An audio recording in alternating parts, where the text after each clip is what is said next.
Alors je viens de jouer du piano, enfin de jouer au piano, comme je disais, dans une autre vidéo, et j'ai fermé les yeux. Je me suis aperçu qu'en fermant les yeux, on peut beaucoup mieux travailler le piano, c'est-à-dire au niveau de l'improvisation, au niveau de la création.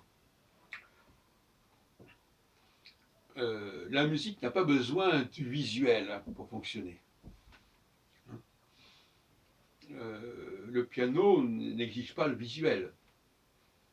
Si je joue à partir d'une partition, je vais avoir un double besoin de visuel, puisque je devrais regarder la partition et regarder les notes qui correspondent à la partition.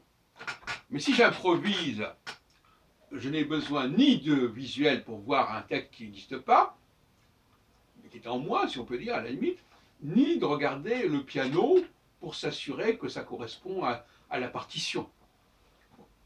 Donc, le visuel n'est pas une nécessité.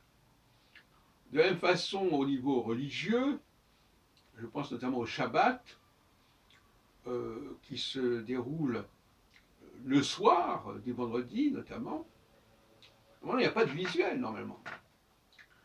Logiquement, les fidèles sont dans l'obscurité, puisque ça a lieu à la tombée de la nuit, littéralement.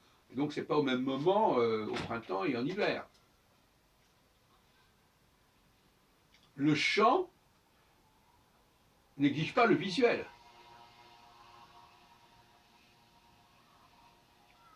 La musique n'exige pas le visuel.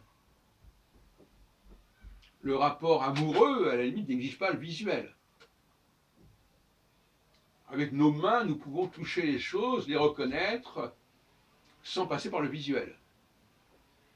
Donc, d'une certaine manière, le visuel est ce qui nous relie à la machine, quelque part.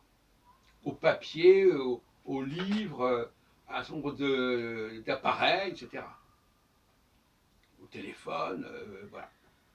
Donc, finalement, il faut se poser la question de savoir s'il ne faut pas parfois se priver, se dispenser de visuel pour être en pleine possession de ses moyens.